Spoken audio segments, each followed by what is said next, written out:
bênção. Glória a Deus. Queridos, é muito bom podermos estar aqui nessa manhã, louvando a Deus, bendizendo o nome dele, porque de fato ele é formoso, né? É como foi falado pelo pregador da noite, na terceira igreja, né?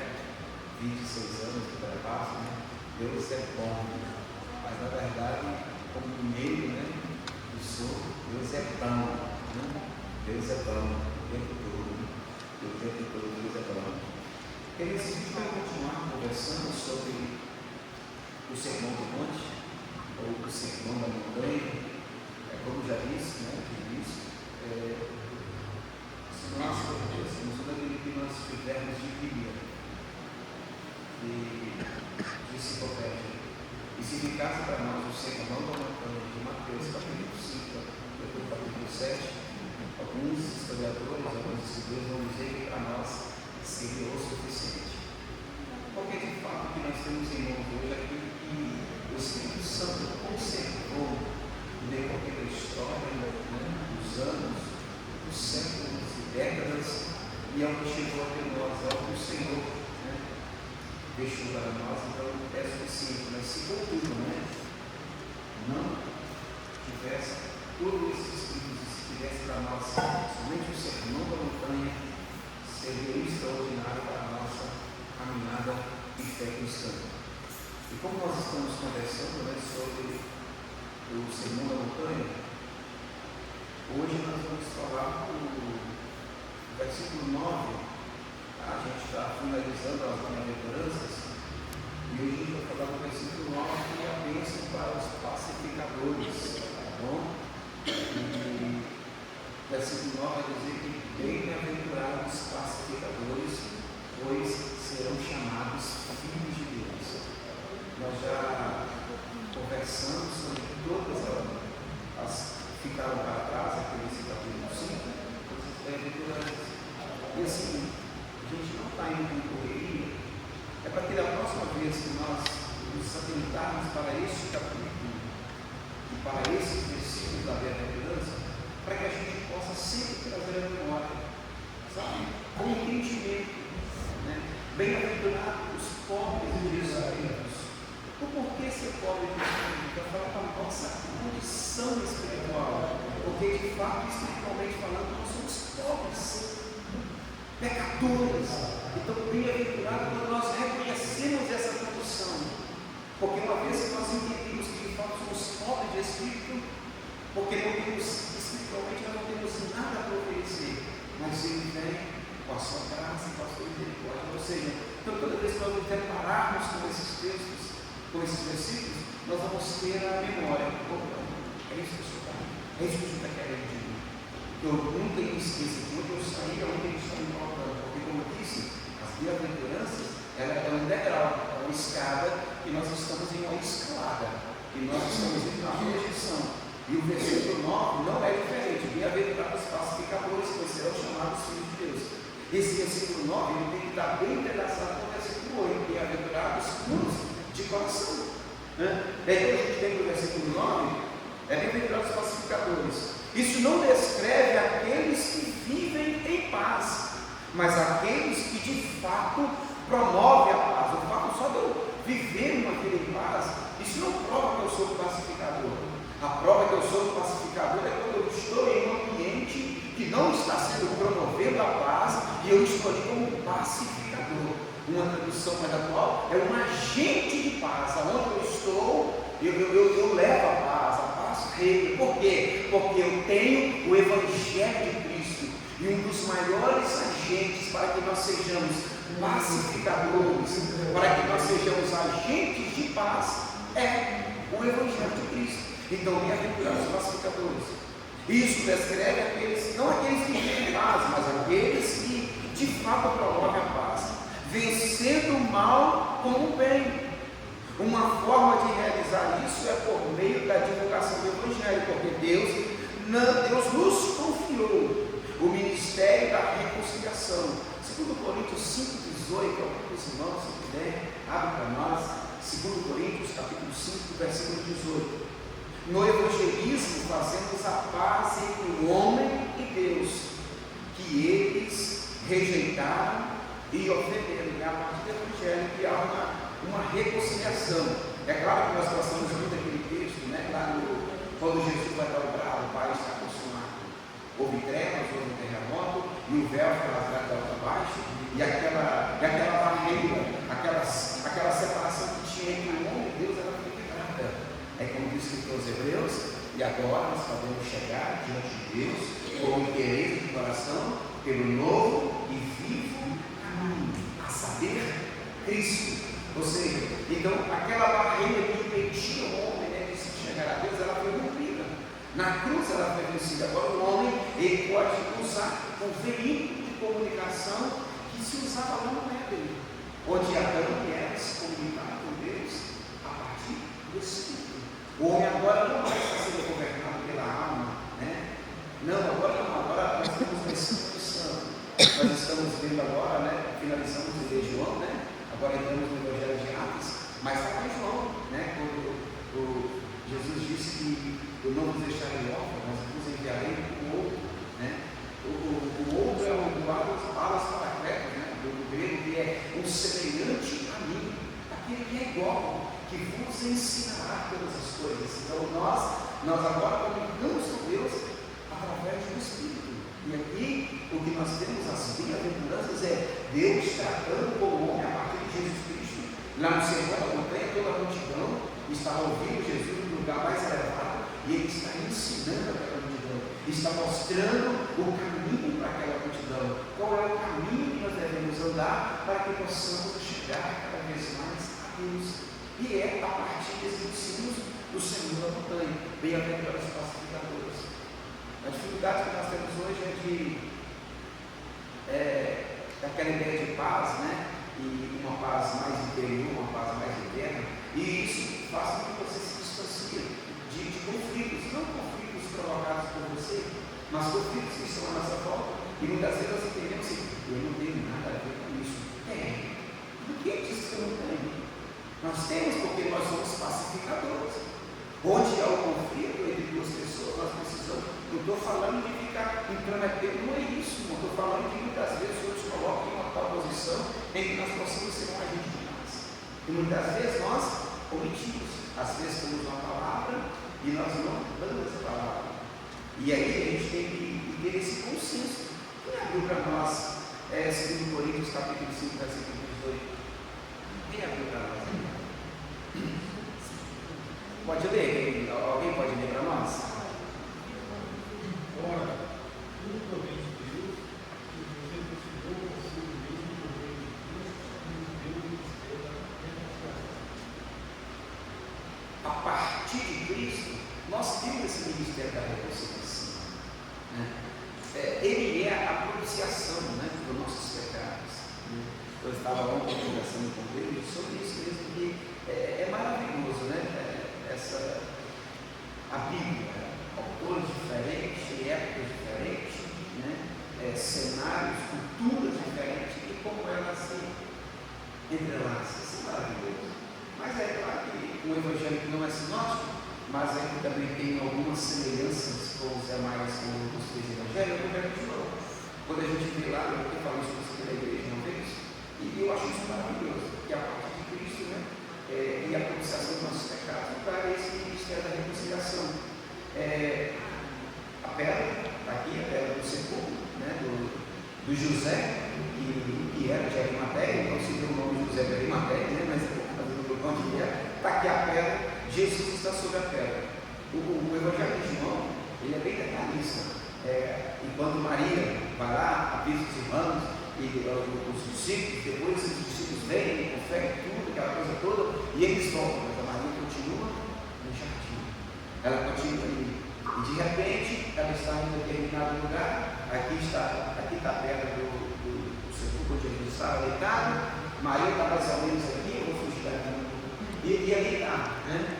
E de repente, ela sentada aqui, ela olha, e quando ela olha, ela vê dois anjos. Um sentado à cabeceira e um sentado aos pés. Se a gente voltar lá no Antigo Testamento, lembrar do tabernáculo, lembrar da arca propiciatório, que era a tampa da arca da aliança, havia dois querubins, um de um lado e um do outro. E aqui, toda vez que o sumo sacerdote entrava no Santo dos Santos para fazer o pecado de expiação, ele levava sangue e ele passava nas pontas. E é interessante quando Maria olha lá para dentro, ela vê o lugar que Jesus estava, um anjo na cabeceira, um anjo nos pés, e sangue, que é o lugar que Jesus estava, e aí o Paulo vai dizer que ele é a propiciação dos nossos pecados. E através dele nós temos esse ministério da reconciliação. E isso a gente tem que ficar muito vivo na nossa memória, porque o versículo precede, fala bem aventurado os puros de coração, porque verão a Deus. E é bom que entendamos isso.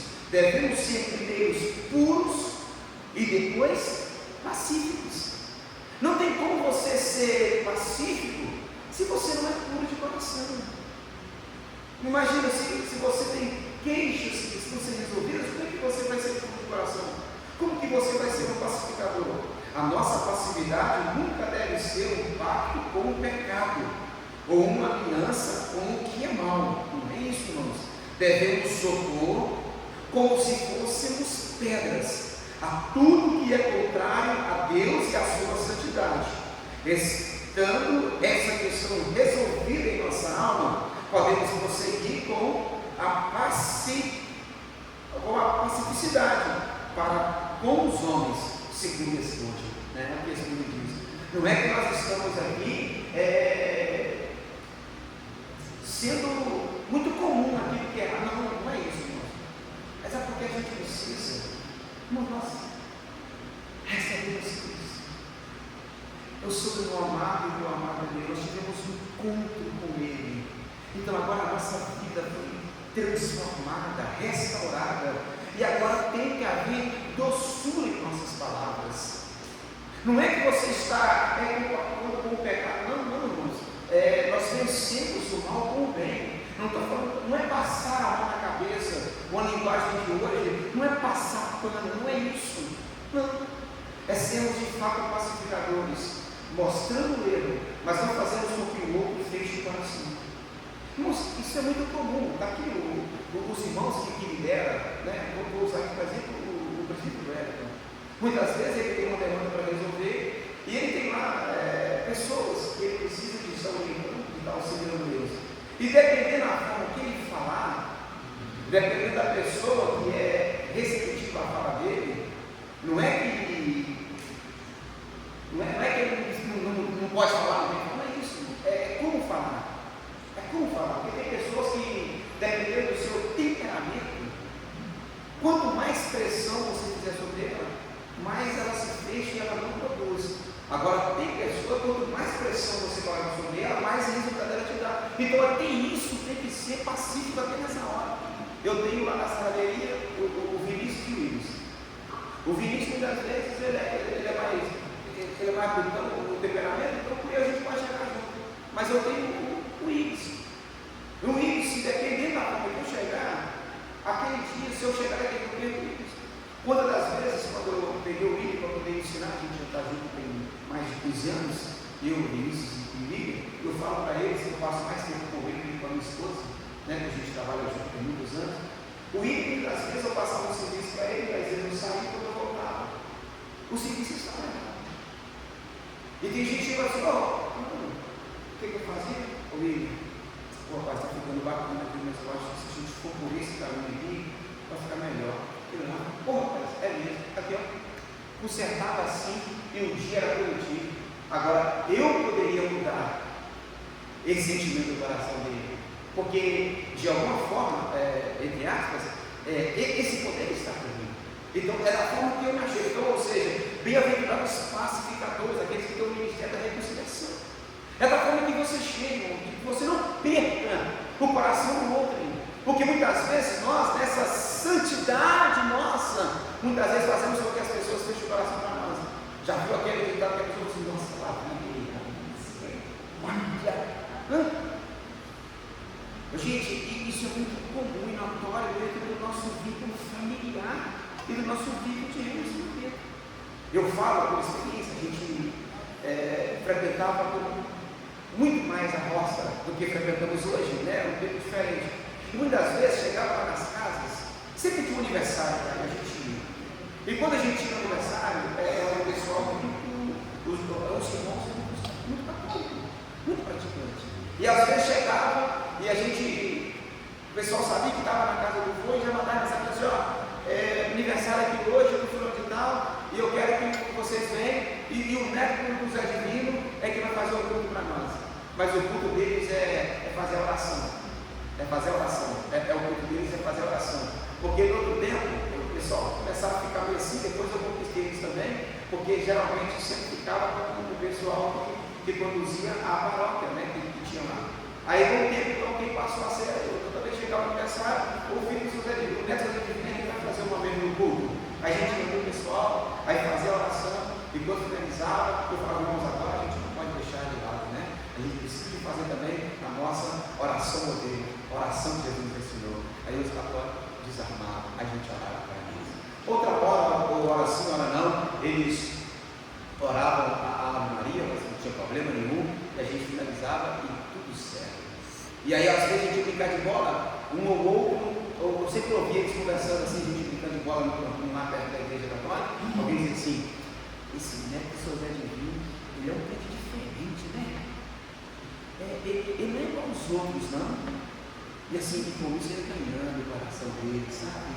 Eu ia ganhando e ia cativando eles. Então hoje é muito comum, quando eu chego lá, eu tenho essa liberdade entre eles. Em Bé de Minas, fui brincar participar com os meninos lá, ganhei um rapaz lá para a igreja, hoje ele foi para os Estados Unidos, e ganhou o coração dele, e ele disse, pastor, eu tenho um time, só brincar pelo meu time, falar, qual sou ruim? Não, só brincar pelo meu time, beleza, vamos brincar então. Aí quando a gente brincava, aí nós ganhamos o jogo, o pastor vai orar para nós.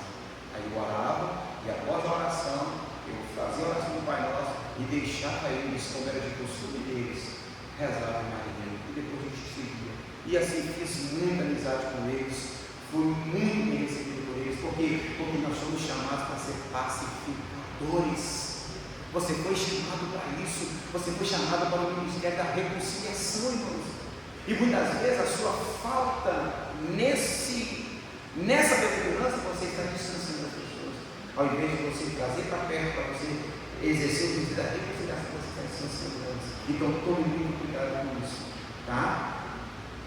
Porque os pacificadores serão chamados filhos de Deus. Olha a recompensa, irmãos, de ser pacificador.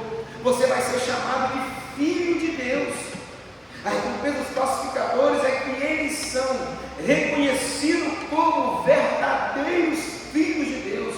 Eles compartilham sua paixão pela paz e reconciliação, a derrubada dos muros entre as pessoas. A gente tem uma frase que foi muito célebre por muito tempo e agora ela está meio escassa do nosso meio, mas a frase é: não construa muros, mas seja um construtor de pontes. Tem muita gente construindo muro ao invés de construir ponte. Lembra daquela historinha daqueles dois irmãos, né? Os irmãos não se davam bem, aí foram lá e construíram uma ponte, um muro em pé de um conflito, aquele muro construiu uma ponte e eles se reconciliaram. É isso, irmãos. Muitas vezes no nosso coração nós estamos construindo muros e não estamos construindo pontes. Por isso nós estamos, muitas das vezes, não recebendo esse nome de pacificadores. Tá bom?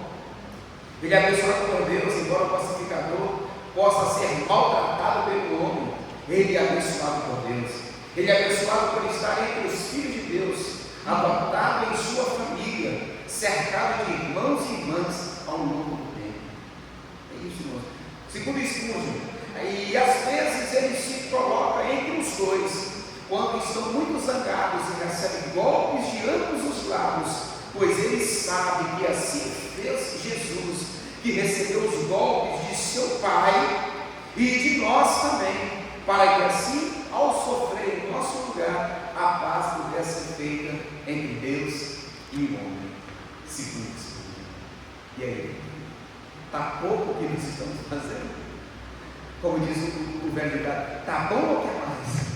Para sermos pacificadores. O próprio Jesus fez isso, irmão. Ele interviu, né? Ele se colocou no meio. É por isso que Ele é mediador entre Deus e os homens, ele é o mediador, ele faz essa mediação, porque ele se colocou no meio. Ele disse: não, eu vou exercer o ministério da reconciliação aqui entre Deus e os homens. E ele assim fez. E ele está me chamando para quê? Para isso mesmo. Tá bom? Alguém quer falar uma coisa sobre essa bem-aventurança? Pois não, Deus. A questão dentro dessa fala que você falou da experiência que você teve, eu só queria compartilhar da experiência que eu tive quando eu estava lá em Iacu. Eu passei a vida lá, eu fazia um devocional lá na prefeitura. Todo dia eu estava reunindo o pessoal de lá. Lá o pessoal chamava de almoxarifado.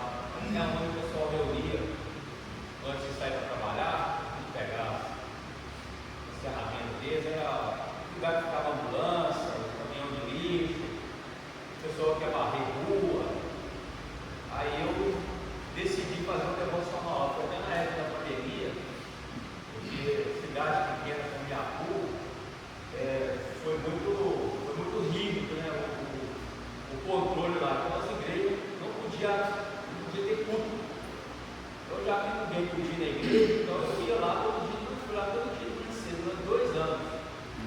Aí quando eu cheguei lá, eu tinha um pouco de resistência. Eu cheguei e algumas pessoas, quando me viam chegando, pegavam o carrinho dele de rua e saíam embora, já ia trabalhar. E quando eu cheguei lá, eu conversei com o secretário de obras e falei com ele que não era para obrigar ninguém a ficar. Quem quisesse sair, podia sair. Isso não ia me ofender, não. Eu também não queria que ninguém ficasse me obrigado. E aí eu fui conquistando a confiança dele. A primeira coisa que eu procurei demonstrar para eles é que eu era uma pessoa comum como eles eram, como eles são. Eu não era diferente de ninguém. Porque cidade pequena, principalmente quando se fala de pastor, eles acham que o pastor é uma pessoa inalcançável, que ninguém pode estar junto, que só pode ser o pessoal da igreja, né? Na visão dele, só o santo podia estar ali. E o pastor era uma pessoa que não tinha acesso. Então a primeira coisa que eu procurei demonstrar para eles é que eu era igualzinho a eles. Então eu ia com a roupa muito comum, às vezes eu ia até com a camisa de time, de calça, de tênis. Eu tomava café com eles lá, o prefeito sempre levava pão lá, pegava na padaria, levava pão, eu tomava café com eles.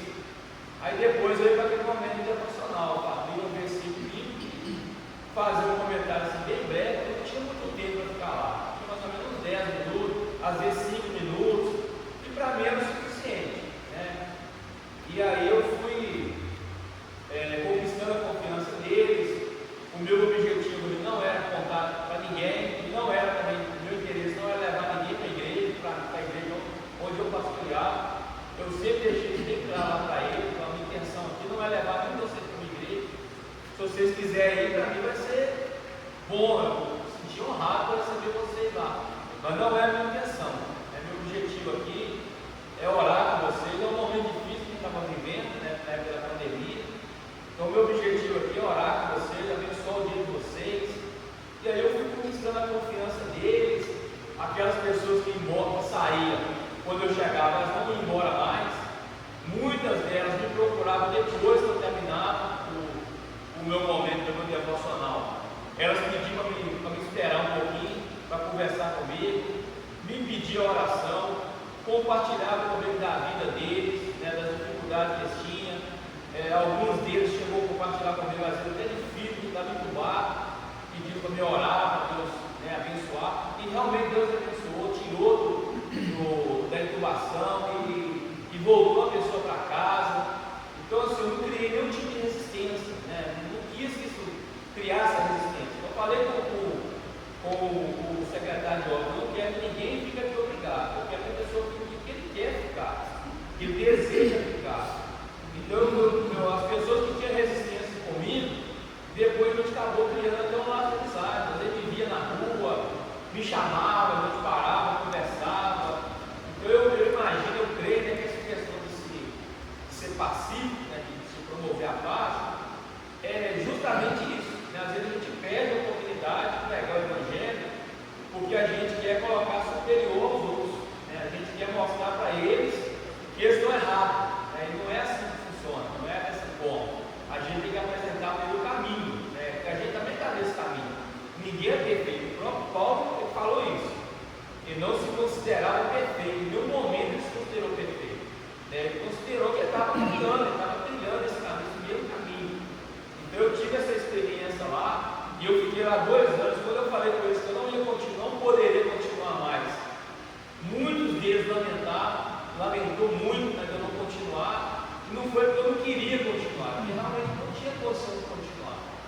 E eu desejei muito que outra pessoa assumisse, mas ninguém quis assumir. Nenhum outro pastor da cidade quis pregar. Eu levei alguns lá, levei alguns para lá, mas foi uma vez, nunca mais voltou. Então, assim, foi uma experiência que eu tive de chegar e ser pacífico, de promover paz, não querer confrontar com ninguém, não confrontava com ninguém. Eu fazia a oração do Pai Nosso, pelo menos umas 2 vezes por semana. Eu fazia a oração do Pai Nosso, só a oração do Pai Nosso, sem oração nenhuma, porque para mim a oração do Pai Nosso é oração. Não preciso eu estender outra oração junto do Pai Nosso. Fez a oração do Pai Nosso, está feito e pronto, vamos embora para casa. Então, fazer a oração do Pai Nosso, aqueles que queriam estender um pouco mais a oração do Pai Nosso, eles faziam por conta dele, mas também não desrespeitavam, não saíam, esperavam fazer o momento dele e fazia lá o tradicional dele, aí pronto, ia embora. Então, assim, não criava esse tipo de resistência. Então, a maneira da gente promover essa fase de ser pacificador é não querer ser superior a ninguém, é demonstrar também que nós também somos homens, né? A gente também erra, a gente também pega, ninguém é melhor que ninguém. Então, foi uma experiência que eu vivi, né, que eu entendo que é uma questão de promover paz, né, de ser pacificador. Então, eu queria uma relação boa, não só com o pessoal do nosso xerifado, mas com o prefeito da cidade, com o secretário, não só de obra, mas a maioria dos secretários, a todos eu tinha contato, eu conversava, eu tinha acesso, justamente eu tinha acesso. Então, assim, se eu tivesse criado resistência, talvez, né, eu não teria criado essa relação. Então, seria como os outros, né? Seria como todos os outros que tem lá. Porque é o que aconteceu comigo também no Ibéria. Às vezes eu chego no Ibéria, ainda hoje, mas eu passava lá, tinha um churrasco para da rua, eu sentava lá e o outro já estava girando para eu sentava com comida tranquilamente no meio deles lá e tudo certo. Então, assim, é isso, é saber chegar e saber sair, tá? E aproveitar as oportunidades. Eu cheguei lá e pensou assim, hoje está nos Estados Unidos, mas com cerveja na mão, justamente assim, ele chegava assim, me abraçava assim, ele era mecânico da cidade, me abraçava assim, pastor, os meus pais todos são evangélicos, mas só um dia o seu papai no meu coração, se eu voltar para a igreja, eu quero congregar na igreja do Senhor, eu sou enchido, Pai, Senhor, muito obrigado, porque não de vaidade, tá, irmãos? Não de vaidade, é porque a gente tem que, com todas as falhas, a gente entende que ainda ao passo de tartaruga, nós estamos no caminho, sabe? Ainda que é difícil, mas só que aí a nossa pior dificuldade, ela se encontra a partir do versículo de número 2. Aqui está a nossa dificuldade, depois de a gente ter conversado sobre tudo isso até aqui, que é algo tudo maravilhoso, é gostoso, né? Todo esse desvendar, né? Esse leque que se abre para nós de revelação a respeito das bem-aventuranças, mas está aqui, a partir do versículo 10, a nossa dificuldade de compreensão, que é a recepção do mundo a esse tipo de pessoa. Qual que é a recepção do mundo diante desse tipo de pessoa que cumpre todas essas bem-aventuranças? É a perseguição. E é aqui que muitas das vezes eu e você, nós tropeçamos, desfalecemos as nossas mãos. E aí o texto vai dizer, né, lá em Crônicas, né, mas esforçai e não desfaleçam as vossas mãos, porque a vossa obra terá uma recompensa. Mas aqui que está as dificuldades, porque bem-aventurados perseguidos por causa da justiça, pois deles é o reino de Deus. Bem-aventurados serão vocês quando por minha causa os insultarem, os perseguirem e levantarem todo tipo de calúnia contra vocês. Alegrem-se e regozijem. Olha, você vê, irmãos, quando tudo estiver acontecendo, olha o que o texto diz: alegrem-se e regozijem-se, porque grande é a sua recompensa nos céus, pois da mesma forma perseguiram os profetas que viveram antes de vocês. Bem-aventurados os perseguidos. Esses bem-aventurados são os perseguidos por causa da justiça e por causa de Jesus, ou por minha causa, não por sua própria estupidez, tá? Deixa bem claro aqui, desculpa aqui a expressão, mas é o que o leitor quer deixar para nós. Não por sua própria estupidez ou Pedro reconheceu que alguns cristãos poderiam sofrer por outras razões que não a sua fidelidade a Jesus. 1 Pedro, abre para nós, 1 Pedro, capítulo 4, versículo 15, versículo 16. E não foi isso que Jesus abordou para nós aqui, irmãos. Os traços de caráter descritos nas bem-aventuranças não são valorizados por nossa cultura moderna. Não reconhecemos nem damos prêmios aos mais puros de coração ou aos mais nobres em espírito, embora nossa cultura não dê muita importância a esses traços de caráter. Eles descrevem o caráter dos cidadãos do reino de Deus. Hoje não está em foco, né? Nossa, mas não é tão preocupado com isso nos tempos de hoje. É basicamente aquilo que o pregador falou ontem lá, né? Qual a forma, né, de fazer o bem, né? Qual foi o agente, né? Qual foi ali o agente precursor para que se fizesse o bem, né? Tanto naquele texto que Ezequiel Paulo enviou lá para nós, a respeito da figura daquela criança e também a figura de Jerusalém, da grande cidade. Então, assim, mas tem gente que isso é traço do caráter. Por exemplo, Deus é bom. Não é porque Deus se tornou bom, porque isso é a essência de Deus. A essência de Deus é amor. Então, a partir do amor, todos os seus atributos que compõem o caráter de Deus, o caráter que é intrínseco. Então, todos os atributos acompanham. Então, tem gente que tem esses traços, né, de caráter. Uma pessoa que é um coração puro. Mas o que quer dizer para nós, tomamos cuidado. Porque muitas vezes a nossa estupidez e fanatismo faz com que gere perseguição e depois a gente fala assim, o diabo está furioso. Não é não. Isso aí é uma estupidez nossa, isso é um fanatismo nosso e que muitas vezes não tem nada a ver com pacificador, não tem nada a ver com limpo de coração, não tem nada a ver uma coisa com a outra. É você, por causa da sua mal ou errônea interpretação bíblica, é que está te conduzindo a esse caminho. E você agora está aí lamentando, chorando, querendo ficar só tratado de coração, porque meu Deus, Jesus, a perseguição está muito. Não, para com isso. Não, sem essa de mimimi. A geração está cheia de mimimi. Então para com esse negócio.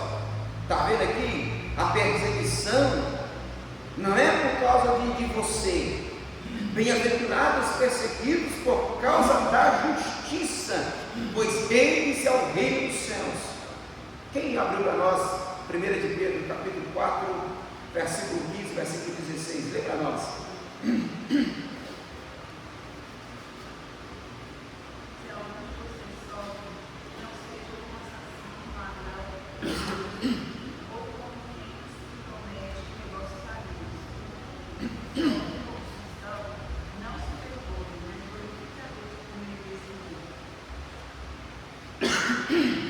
Quer ver um exemplo clássico? Qual exemplo é ruim? Eu vou pegar outro exemplo.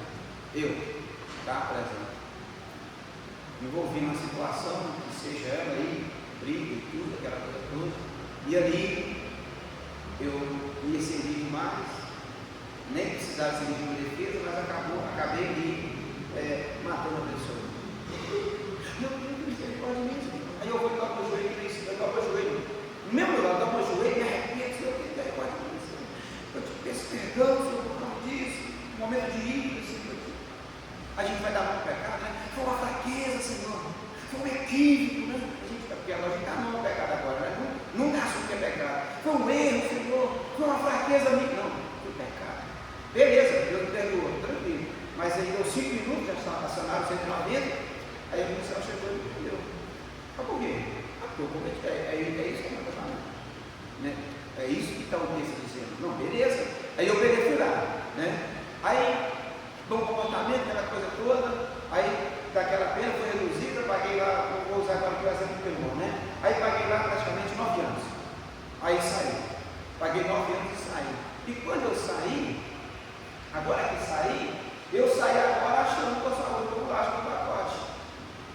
Porque quando eu sofri alguma rejeição, alguma perseguição nesse sentido, eu vou querer questionar a pessoa, porque eu vou falar assim, não, eu só paguei por um erro que eu cometi, então está tudo certo. Eu não tenho que exigir nada a respeito disso. Agora, se foi Paulo e Silas pregando o Evangelho, foram para a prisão, e mesmo assim também não chegaram lá e deram carteira, não, que isso, rapaz, está com a Romana aqui, ó, está aqui, não, nada disso. No outro dia foram falar assim, pode sair, nós vamos já te liberar. Não, manda eles vir cá, não está nem com pressa de sair. Se fosse nós no terremoto, melhor tinha sair vazado, não?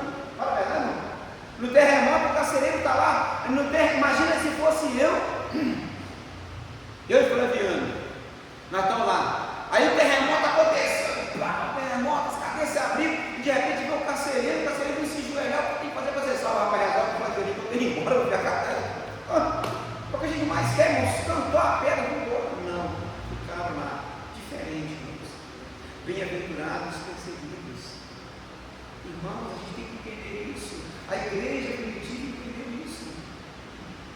Tem uma série do apóstolo Paulo, acho que é o apóstolo Paulo mesmo, é alguém contando a história e eles estão numa cela, então numa cela de repente eles vão para dormir, isso mexe com a vida, de repente eles vão para dormir, e quando eu estou contando ali as histórias dos mártires, né, aí tem uma mocinha no meio deles lá, uma mocinha, uma menina, uma adolescentezinha, e de repente ela vai dormir, aí a pergunta deles é, quem será que vai dar amanhã?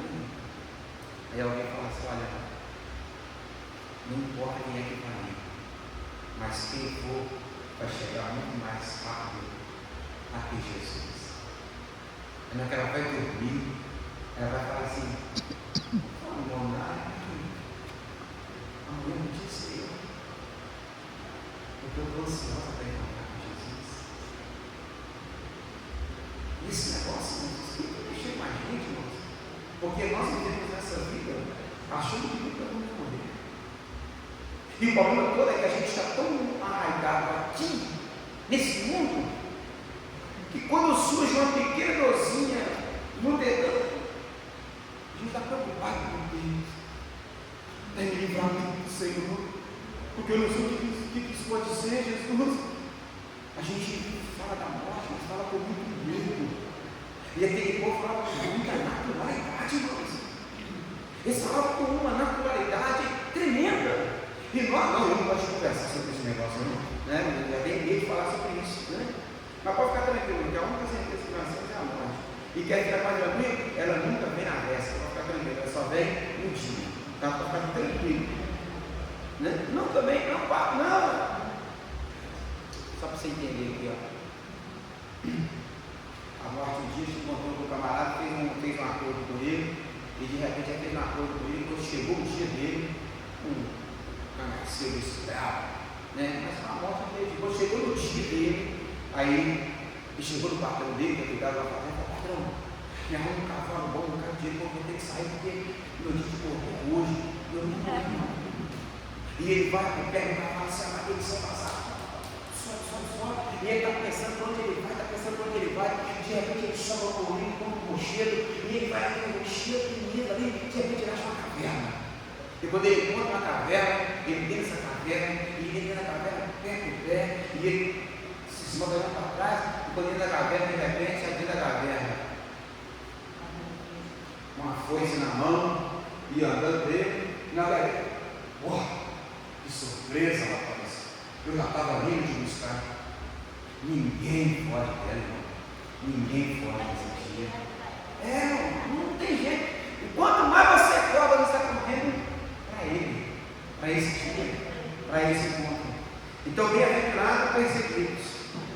Bem-aventurados serão vocês, quando por minha causa os insultarem, os perseguirem, levantaram todo tipo de calúnia contra vocês. Jesus inclui os insultos e a maldade falada na esfera da perseguição. Não podemos limitar nossa ideia de perseguição apenas à oposição física ou à tortura. Eles são perseguidos por causa da justiça, são perseguidos por causa de Jesus. Isso nos mostra que Jesus esperava que a vida deles fossem vividas de acordo com o seu exemplo e em honra a ele. Versículo 5, versículo 10. Não demorou muito para que essas palavras de Jesus soassem verdadeiras para os seus seguidores. Os primeiros cristãos ouviram muitos inimigos insultarem, perseguirem e levantarem todo tipo de calúnia contra eles por causa de Jesus. Os cristãos, eles eram acusados de muitas coisas. Irmãos, tem coisa que você vai ter ser engraçado. Canibalismo. Olha para você ver. Canibalismo por quê? Por causa da deturpação grosseira e deliberada da prática da ceia do Senhor. Imoralidade por causa da deturpação grosseira e deliberada da festa do amor, né? Que é a ceia, né? Que também era chamada de festa do amor. Tanto é que o Paulo diz, irmãos, que isso? Paulo está falando assim, misericórdia de vocês. Nos dias de hoje, o pentecostal do Senhor, vocês estão queimados e repreendidos. Por quê? Aí eu vou dizer assim, porque as vossas reuniões estão fazendo mais mal do que bem. E é isso aí fazer o quê? Fazer com que aqueles que estão por fora, o mundo, falassem deles. Tanto é que você vai entender que a igreja que nasceu, a igreja do tio, como que eles eram chamados? Os do caminho. Acho que foi lá em Antioquia. Foi na Antioquia que eles foram chamados, foi o primeiro que eles foram chamados de cristãos. Antioquia, né? Aí foi, depois de passar muito tempo, lá em Antioquia, eles reconheceram, eles foram chamados de cristãos. O que é, etimologicamente falando, a palavra cristão? É aquele que de fato se parece com Cristo. É por isso que é chamado cristão, porque nós somos tipos, né? Cristo é Cristo. Não tem um texto lá de Salmo, parece que nós somos chamados de deusinhos, né? Uma vez que nós somos parecidos com ele, né? Deusinhos. Então, a gente tem uma cuidado, porque o pessoal está chamando nós de cristão aí, que o negócio está muito vergonhoso. Acho que nós estamos aí deixando a desejar. Então, toma cuidado. Então, o apóstolo Paulo chega em determinado momento sobre isso. É que olha, gente. Só um exemplo, tá? Mas é muito difícil, Paulo, seguir a Cristo. Ser um seguidor de Cristo, Paulo, isso é impossível. Aí Paulo diz para olha, então sede meus seguidores, como eu de Cristo. Imita a mim, que você vai estar imitando a Cristo. Vamos lá, me lembro, tá? Eu coloco aqui. Não vai estar gravado ainda. Então, é Paulo dizendo: sede meus imitadores. Não precisa, irmão. Olha a responsabilidade. E se nós de fato entendermos, compreendermos e vivermos essas bem-aventuranças, então de fato nós também podemos dizer. Se de fato entendemos isso aqui, porque a maior dificuldade nossa está aqui a partir do versículo de número 10. Até aqui a gente vai comer esse negócio, às vezes precisa um pouquinho de água, porque a gente dá um pouquinho, mas quando chega aqui, dá um nó aqui na garganta que não desce, porque na primeira perseguição nós vamos desistir, nós vamos desanimar e nós vamos falar que o inimigo está muito furioso contra nós, quando que na verdade nós seremos bem-aventurados se isso acontecer conosco. Mas quantos de nós estamos prontos? Em um mundo que nós estamos cheios de direitos e que ninguém quer exercer deveres, como que a gente vai lidar com isso? Fanatismo revolucionário, porque acreditavam que Jesus voltaria e traria um fim apocalíptico à história. Não é só lembrar de Judas, irmãos. O Judas foi lá para vender, para negociar com os homens lá. Não, irmãos, eu sei que Jesus, até agora nós temos que desenrolar a história toda, então para fazer compreensão. De fato, quem é Judas, né? Qual era o papel dele nesse cenário cristológico? Fica fácil. Mas até então, era pouco de nós aqui. Ó. Nós temos um Jesus, anda sobre as águas, ressuscita morto, se é de um dia, se é de horas, e se é de 4 dias, para acabar com toda a mitologia judaica, porque passamos Lázaro 4 dias, a mitologia ainda a alma ficava perambulando coberta, ele ia voltar para o corpo. Ele foi no quarto dia, já estava em decomposição. Então a gente sabe de fato quem ele é. Ele não quer dizer, olha, eu e o Pai somos um. A gente sabe de fato quem Deus é e quem Jesus é. Então qual é a ideia de Judas? Falou, eu vou criar uma situação difícil aqui para ver o que Jesus faz na cabeça dele.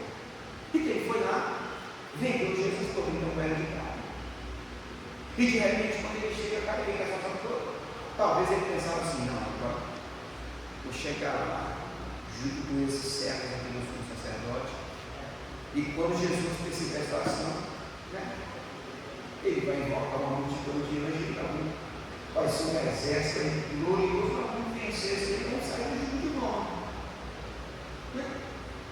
É porque está faltando essa compreensão, porque a Bíblia diz, olha, o meu reino não é desse mundo. Mas um povo que está sendo oprimido por tantos e tantos anos, por muitos, a história vai tratar isso. Então ele pensou assim, não, eu gerar um marco pela história. E estava aquele escrito que ele ia fazer.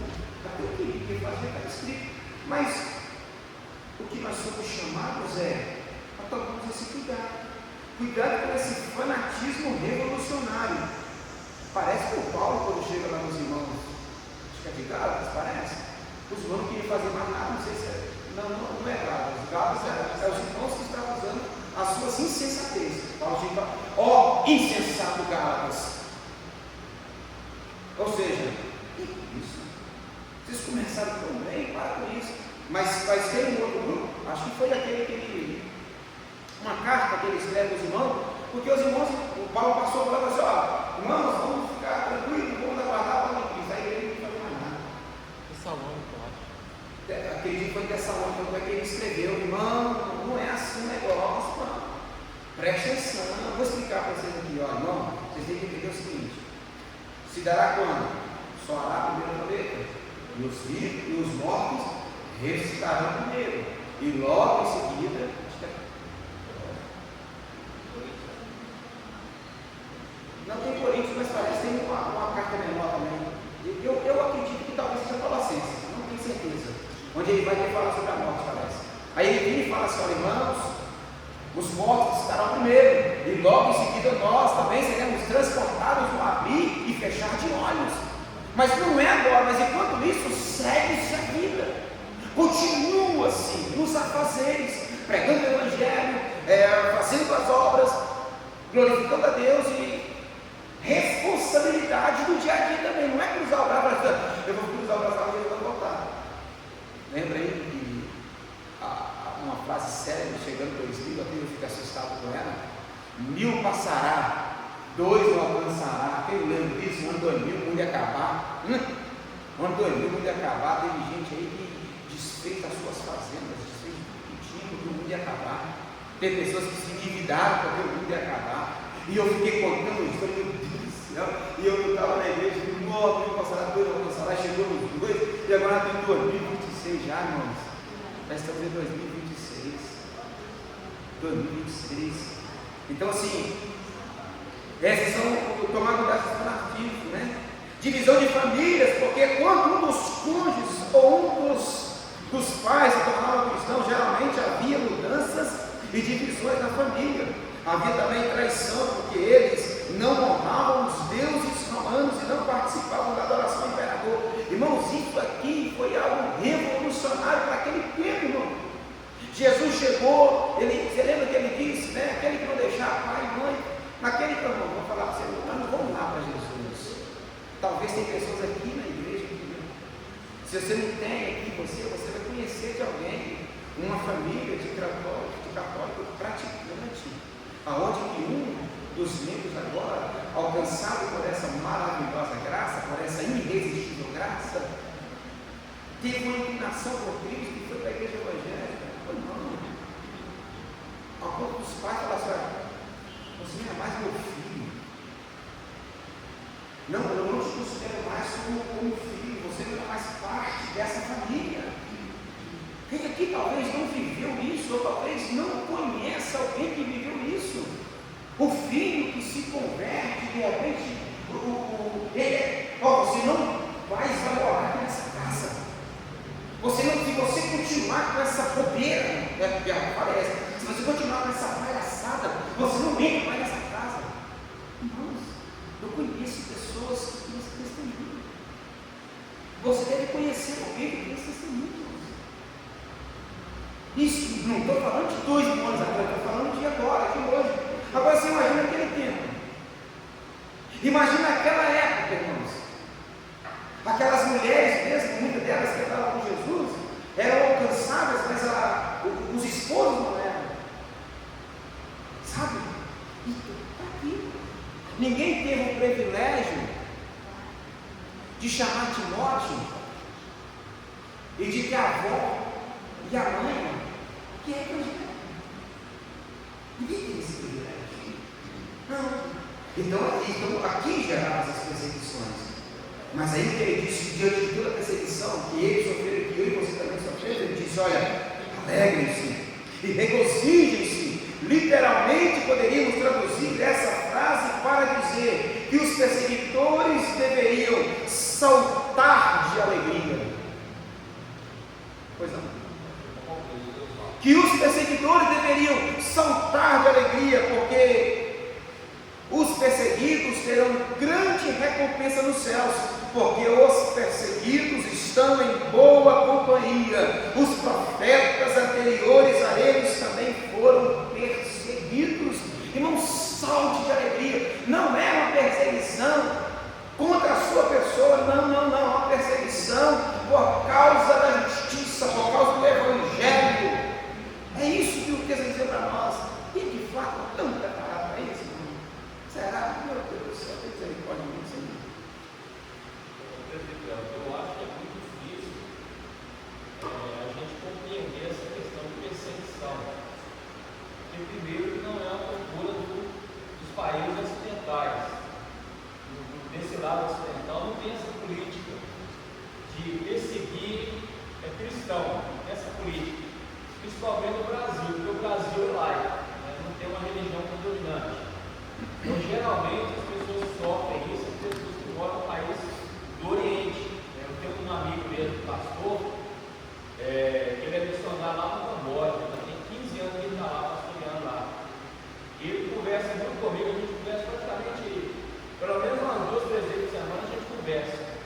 Esses dias agora, ele até teve no Brasil, porque ele perdeu a mãe dele faleceu, ele teve que vir às pressas lá do Camboja para cá. E ele compartilha comigo, às vezes, muitas coisas que às vezes ele vive lá. E realmente, eles entendem que é perseguição. Ele trabalha muito com a criança, com adolescente. E ele fala que tem uma resistência muito grande. Quando o pai descobre que o filho está indo para a igreja, realmente o filho é colocado para fora. Basicamente isso que você falou. Então, assim, ele usa lá o evangelho, ele usa uma maneira de poder ganhar os meninos para o Evangelho é através do esporte. Ele está escolhendo futebol lá, a esposa dele é professora, dá aula de inglês. Então, assim, ele usa mais a parte da educação, o esporte, para poder levar o Evangelho para essas pessoas, porque realmente lá existe essa perseguição. Quando falo de perseguição para nós aqui, fica uma coisa assim muito longe da gente entender, porque aqui a gente não é perseguido. A gente consegue ir para a igreja, a gente vai para as praças, igual ontem ali na praça do Jardim, tinha um culto ali ontem, que são da Assembleia de Deus. Então, quando eu falo questão de resistência, para nós, assim, é muito difícil entender, a gente não sabe o que é perseguição. A gente viveu a época da pandemia, acredito que todo mundo aqui sabe, pelo menos eu, na época eu pastoreava a igreja, e eu vi como foi a dificuldade para as pessoas depois voltar para a igreja. Na época eu perdi muita gente, acabou desanimando, não voltar mais para a igreja, não querer voltar mais para a igreja. Imagine se a gente sofresse essa perseguição. Então, quando eu falo de perseguição, para nós aqui, é uma coisa muito longe. Às vezes tem resistência, às vezes no trabalho, às vezes em casa mesmo. Eu mesmo sofri essa resistência, quando eu fui para a igreja. Minha mãe sempre foi muito católica. Depois que meu pai faleceu, ela casou de novo. Meu padrasto era muito católico. Então eu ouvi ele falar isso comigo, que eu estava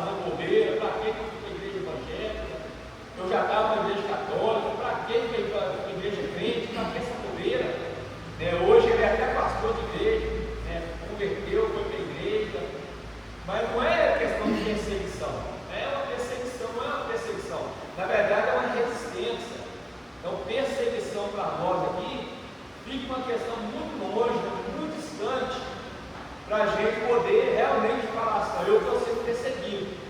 Perseguição é igual essa que eu estou falando do pastor lá perto da loja, que existe realmente a perseguição do evangelho.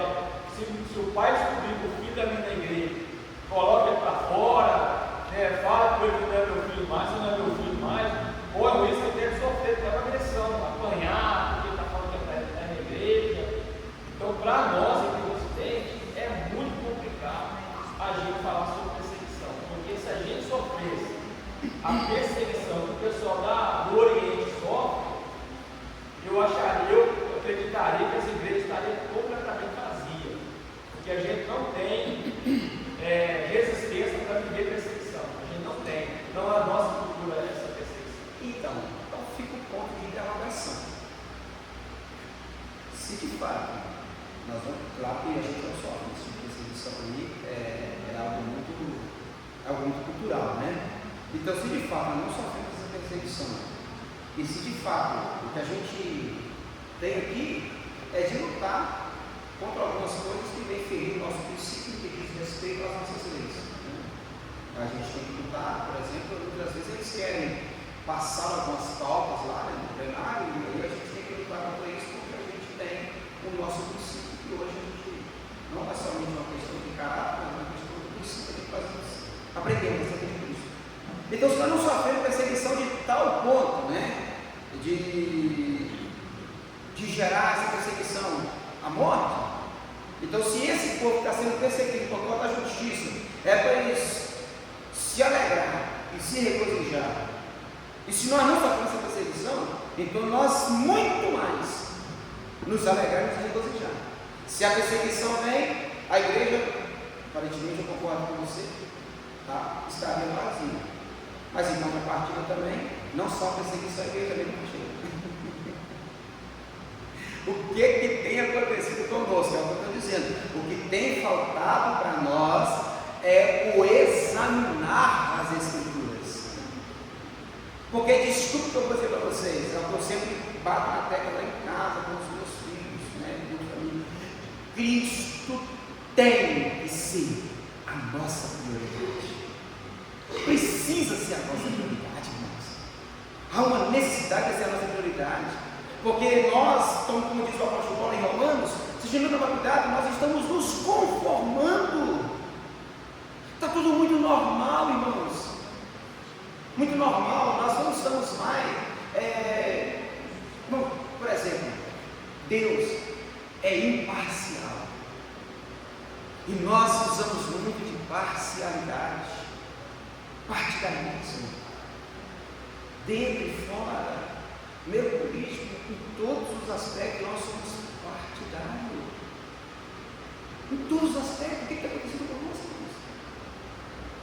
Nós precisávamos de falar uma só linguagem, precisávamos de fato viver aquilo que Jesus iniciou pregando, aquilo que João falou: arrependei-vos, não fica tranquilo, eu não sou Cristo, eu não sou profeta, não, eu só vim para preparar o caminho dos vossos corações, eu sou apenas um arauto, ele aqui virá, e ele virá. Esse caminho que eu estou preparando é o caminho que vai levar ele ao coração de vocês, onde vai haver uma metanoia, onde vai haver uma metamorfose, irmãos. E esse trem acontece lá e não acontece aqui, acontece com A, com B, com C, e não acontece comigo. Por quê, irmãos? O que está acontecendo com a igreja? O que está acontecendo conosco, irmãos? Por isso que eu sempre digo que o Senhor tem misericórdia de nós. Porque na verdade é o seguinte: a gente serve a Deus não é por motivação, a gente serve a Deus por comodidade. Então a gente vive muito cômodo com a situação muito difícil. Deve você ver, quando Paulo escreve as cartas que nós chamamos de cartas prisões. Paulo escreveu na época em que a igreja era perseguida pelo imperador chamado Nero. O que ele fazia com os cristãos? Ele pegava os cristãos e jogava dentro da arena. E muitas vezes ele usava esse cristão como lamparina, como luminária. Ele colocava o cristão no madeiro, metia fogo nele, ele ficava iluminando as vielas para as pessoas passarem. E isso diminuía o crescimento da igreja? Não, só aumentava. Tanto é que quando o momento que a igreja primitiva mais cresceu foi quando os apóstolos começaram a ser perseguidos. Enquanto eles estavam em Jerusalém, a igreja ficava em Jerusalém. A igreja cresceu quando eles começaram a sofrer perseguição. Então, como a nossa cultura não tem essa cultura de perseguir, a gente serve a Deus por comodidade. Então, é cômodo para nós.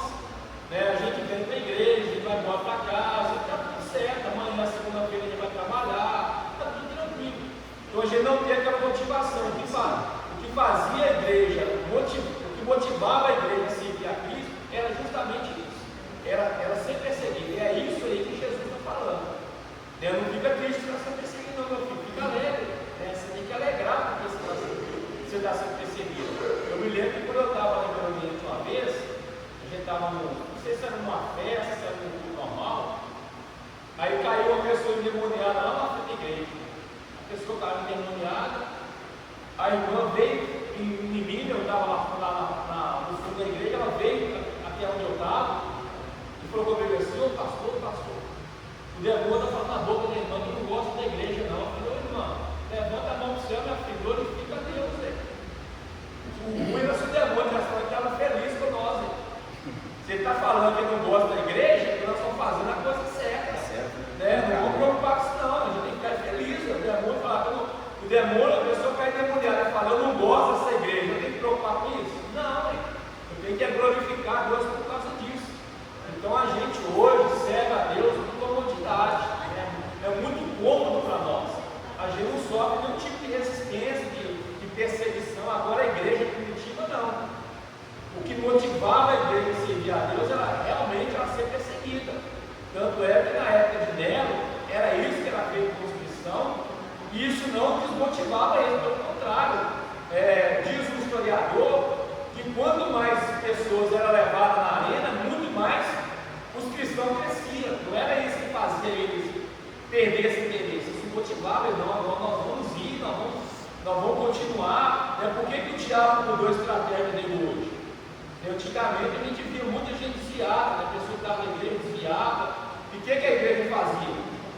Ia atrás do desviado, isso motivava a igreja a evangelizar, a ir atrás. Qual que é a estratégia do diabo hoje?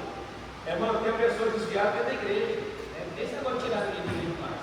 Quem está desviado é de dentro, mas dentro da igreja. Então, assim, a questão nossa é essa: a gente não serve a Deus por motivação, porque eu estou sendo perseguido, porque alguém está me caluniando por causa do Evangelho. Não, a gente serve a Deus porque é cômodo para nós, é confortável para nós servir a Deus. Às vezes isso gera até um tipo de status, dizer que é cristão. Tem até artista hoje falando que é cristão, que é evangélico, mostrando batismo, dele batizando. Para eles isso é status. Mas aí é o que você falou, ficou cômodo, está bonito. Vim aqui, cantar uns louvores, ouvir uma mensagem, receber uma direção. Aí, como diz a expressão, aí você ficou zen. Agora você está pronto para encarar essa mão. Você vai passar a mão, aquela coisa toda. Não é isso. É muito mais do que isso. O Evangelho é muito mais do que isso. É por isso que Jesus, quando ele finaliza a bem-aventurança, ele diz: vós sois o sal da terra. Ele diz assim: olha, agora vocês vão, de fato, demonstrar esse discipulado. Você vai demonstrar primeiro com aquilo que está dentro de você, porque vós sois o sal, é aquilo que está dentro de você. Depois ele diz: vocês são a luz, é aquele que está fora. E aqui a gente finaliza. Bom, o sal. A gente está aqui a nossa mãe, ela sabe a necessidade do sal, porque ela é uma nossa chefe. Ela sabe. Tanto é que muitas vezes alguém chega para ela e fala assim: não, prepara lá para a gente lá, mas tão um pouquinho de cuidado, porque tem uma turma aqui que é meio pertinho, aquela coisa toda. Mas que ela fala assim: ah, não, ela sai de mim, o povo tem um tempero. Tem ninguém que não fala a verdade, por mais que a pessoa tenha dificuldade com o sal, ninguém gosta de uma comida assim, sem sabor. Sabe qual é o problema? Não cristãos ainda sem sabor, sabe? Não fala isso, nossa, não fala, meu Deus do céu. Nossa, se o sal perder as suas propriedades, sabe para que ele presta?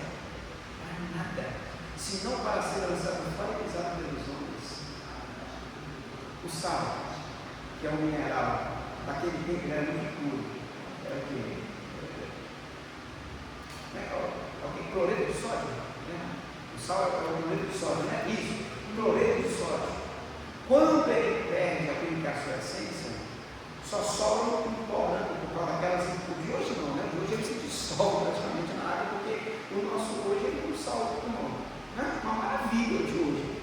Hoje não, hoje você vai para o dependendo do lugar, do mar, você vai lá, cria-se grandes salinas, né? Que são paralelos ali, e essas salinas ali, tudo no seu tempo, na sua preparação, você vai sair o sal puro, né? O sal pronto para chegar a essa cozinha.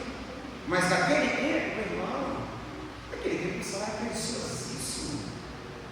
Mas muitas das vezes o tipo cara era considerado vale o sal.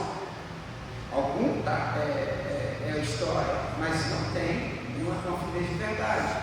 Mas muitos dizem que a palavra salário se originou do sal, porque o sal naquele tempo era muito valioso. Alguns costumam dizer, não está provado, tá, historicamente, mas é só falácia, mas costumam dizer que os soldados romanos naquele tempo, eles recebiam um sal, um saco de sal, ou seja, está aqui o seu salário, é o sal, porque ele tinha a sua função para aquele tempo. Hoje não, querido, hoje você chega em casa, você tem geladeira, em outra situação você tem um freezer, você tem um congelador, mas naquele tempo o que fazia com que se conservava o peixe, os alimentos que se perdiam, era o sal.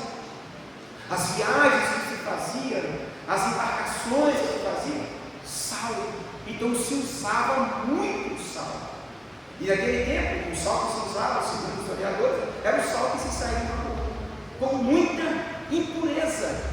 Então pegava-se esse sal, quando ele já não tinha mais, né, a sua funcionalidade, esse sal ele perdia todo o cloreto de sódio, então só sobrava um pó branco, que servia para calçamento de estradas. Aí Jesus, quando ele vai usar a expressão de que o sal parava mais pressa, não para ser lançado fora e pisado pelos homens, era porque o templo havia as suas escadarias, e era muito comum que os homens pegassem esse sal que não prestava mais e jogavam nas escadarias do templo, onde as pessoas subiam e desciam para não ficar escorregadinho. Era o que a gente chama hoje na roça, né, que gosta, é o que a gente chama de saibro, né? Hoje na roça, a estrada está muito ruim, então vamos pedir alguém para trazer um saibro e jogar ela para nós. Lá no interiorzinho do Iapu, do Imbé, né, tem muito disso, e tantos outros lugares. Então é como se fosse o saibro hoje, porque ele tem uma aderência um pouco meio areosa e não ficar tão escorregadinho por causa da sua fixação. Ou seja, se nós não tomarmos cuidado, nós vamos ser como Jesus disse, se o sal for insípido, se o sal perder o sabor, para nada mais presta. E se não tomarmos cuidado, nós vamos cair nessa condição. Então é por isso, irmãos, uma vez que nós ouvimos as bem-aventuranças, então nós precisamos entender que nós somos chamados para ser o sal da terra. E uma vez sendo sal, não teremos dificuldade de ser a luz do mundo. Como diz o salmista no Salmo 119, parece. Luz para os nossos pés, lâmpada para o nosso caminho e luz para os nossos pés. É a sua palavra. Irmãos, só vamos conseguir avançar em uma projeção maior se de fato nós pegarmos todos os ensinamentos de Jesus Cristo e trazer conosco, não somente guardar em nosso coração, porque o que o salmista dizendo ali, né, no mesmo salmo parece, no versículo 10, né, o 11, não sei, escondi a tua palavra no meu coração. Não esconder, só de guardar, é onde guardar, não esconder, porque agora você tem que perceber o texto, olha, escondi a tua palavra no meu coração, para não pecar contra a tua presença. Não é um esconder de ficar escondido, é um guardar que, quanto mais eu me absorvo do Senhor, eu fico mais parecido, e quanto mais parecido, eu abandono o pecado, eu deixo o pecado, porque a graça, como diz Paulo em Romanos, não nos dá liberalidade para continuar pecando, não é isso.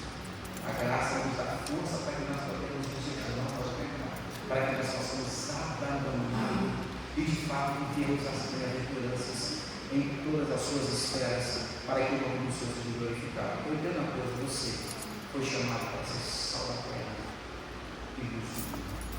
Amém? Frente do Rafael, por favor.